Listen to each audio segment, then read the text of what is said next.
Comment ça va, mes mères caution-hommes, prise d'otage aux grévistes, feignasson assisté, ça roule? Alors, entre l'inflation, les grèves qui arrivent et un temps qui donne envie de se brosser les dents à l'Opinel, heureusement qu'il y a le procès du RN pour rigoler un petit peu. 27 membres accusés dans ce procès, le RN va sûrement conserver son titre de parti le plus condamné de France. Il survole le championnat, franchement. 27 buts en un match, c'est quand même magnifique. Que des lucarnes. Il y a plus de membres du RN poursuivis par la justice que de rappeurs. Ils ont mis n'importe qui en assistant parlementaire. Ils ont carrément mis un garde du corps des Le Pen. Il s'est retrouvé au tribunal. J'ai rien à voir, monsieur le juge. Moi, j'ai un CAP coup de genou. Je sais pas ce que je fous là. Autant à l'annonce du procès, on n'en parlait pas beaucoup. Autant là, ils sont invités toute la semaine sur les plateaux pour se défendre. Quand un journaliste leur pose une question, c'est « Vous n'êtes pas juge !» Et quand le juge les convoque, ils y vont pas. Et quand le juge les juge, c'est de l'acharnement. La démocratie est en danger. Peine de mort juridique. Vous vous rendez pas compte de combien ça coûte l'entretien d'un manoir. Enfin bref, on va pleurer. Et ça va être marrant d'entendre le RN nous reparler de la fraude aux allocations des migrants illégaux. C'est parce que eux, ils sont légaux. Et putain, d'après l'enquête, qu'est-ce qu'ils fraudent?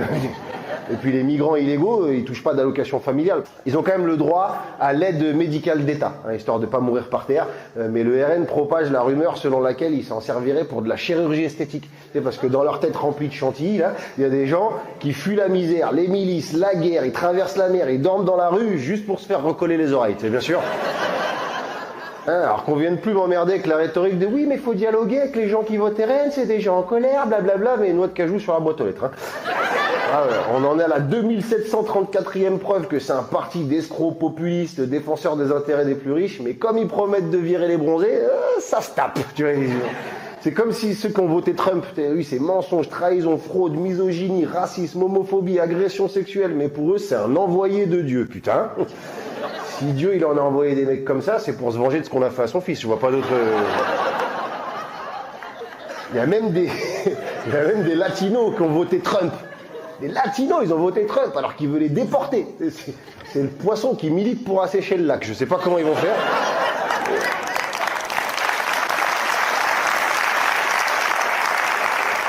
Dans le gouvernement de Trump, t'as le ministre de la Santé qui criait au complot des nanopuces dans les vaccins. Et il va travailler avec Elon Musk qui veut mettre des nanopuces dans notre tête.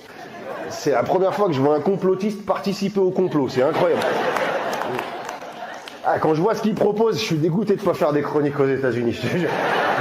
C'est trop fade, nous, à côté.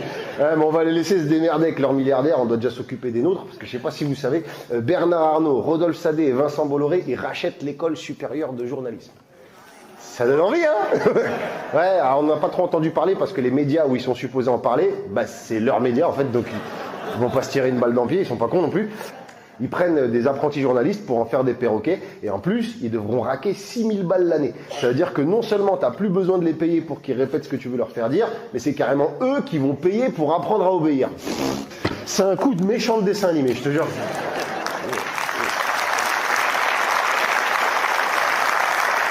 En fait, Sadet, Arnaud et Bolloré, c'est Jaffar, Thanos et Voldemort qui rachètent Gulli.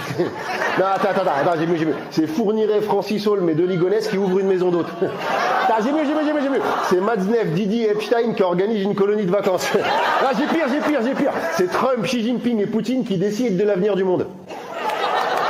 Ouais, moins drôle. Elle est moins drôle parce qu'elle est vraie. J'ai pas cité Macron dans le tas parce que lui il gère pas le monde. Il n'arrive déjà pas à nous gérer nous. Il a repris des forces, là, il s'est fait une petite retraite silencieuse pendant le match France-Israël. C'était calme. Il y avait tellement personne, j'ai cru que le Covid était de retour. Je te jure vraiment. En parlant de virus, pardon. Il y avait Hollande et Sarkozy à côté de Macron. Ouais, ils reviennent aussi, c'est des variants.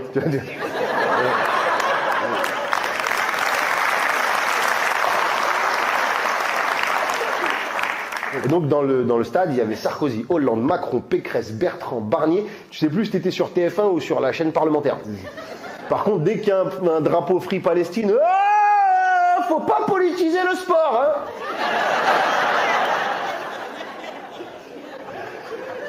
En parlant de gens qui veulent politiser les trucs, il y en a, ils sont en train de politiser les tracteurs, là. Et les agriculteurs, ils reviennent. Ça y est, ils reviennent. Ouais. Attends, l'année dernière, ils ont envoyé de la merde sur un commissariat, ils ont fait exploser un bâtiment de la direction de l'environnement. Je sais pas ce qu'ils nous réservent pour la saison 2. Et là, ça va être pas mal, ils vont peut-être faire exploser un commissariat après leur avoir fait bouffer de la merde, je sais pas ce qu'ils vont faire.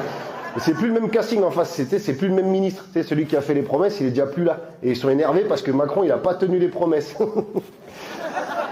Qui aurait pu prédire?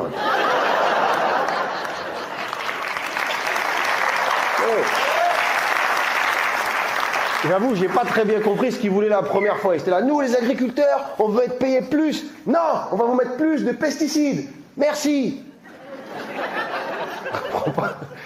Beaucoup d'entre eux désignent la FNSEA, c'est le plus grand syndicat agricole, comme responsable parce qu'ils ne représenteraient pas les petits agriculteurs. N'importe quoi.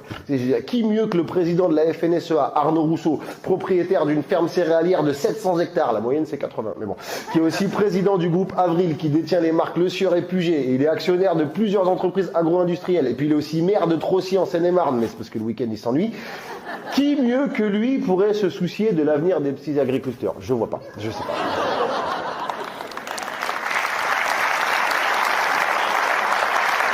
Alors, oui, il faut soutenir les agriculteurs, les petits en particulier, mais entre la FNSEA et ceux qui prenaient des selfies avec Bardella au salon de l'agriculture, je sais plus trop qui faut soutenir. C'est quand même tendu de soutenir des gens qui voudraient me foutre dehors. Faudrait pas me prendre pour un latino-américain non plus.